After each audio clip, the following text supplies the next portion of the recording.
Dito talaga ako natuwa kay Dr. Wakwak kasi alam nyo, itong si Dr. Litson na to, na palaging maingay sa dingbak siya, pero pagdating sa Parmalino Duterte, naka-silent mode, na laging sinasabi niya na expert daw siya sa vaccine. I-search nga natin kung expert ba talaga sa vaccine itong si Dr. Wakwak. Ay self-proclaim siya nga expert siya sa vaccine eh.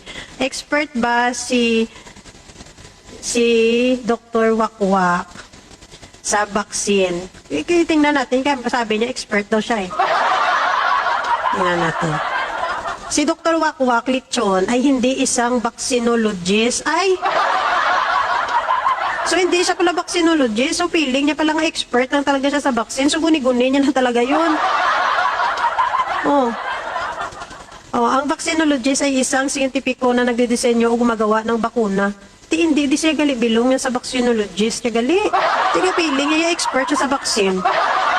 Ingay na ingay siya sa ano, ingay na ingay siya talaga dito sa dingbak siya na sinasabi niya maraming namatay pero hindi niya mapatunayan.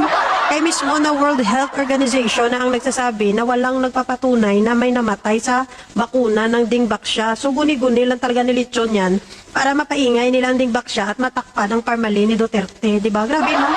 Ang lupit talaga sa mga halimaw na to. Ang galing.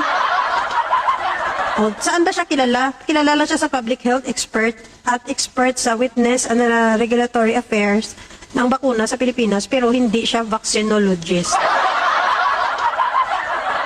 Ano ni Sagalia?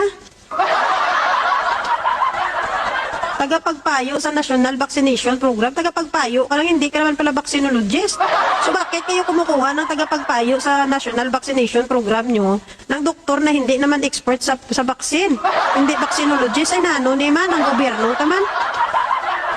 Cardiologist ni saya.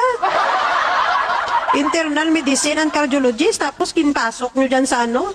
Sa tagapagpayo ng national vaccination, wala na ba kayong makuha na vaccinologist sa Pilipinas? Ipipilit yung cardiologist, kaya pala ingay na ingay saya sa dingbak siya, kaya hindi niya naman pala alam kung anong talaga yan. Yate. Kontrobersiya sa kanyang expertise noong 2026, sinuspinde si Litson sa Philippine College of Physicians sa loob ng 6 na buwan dahil sa reklamong administratibo na paninira sa mga kasamahan sa doktor. Paninira, so it means wala siyang basihan o wala siyang ebidensya. Paninira lang talaga. Ito pala si Dr. Wakwak na chismoso.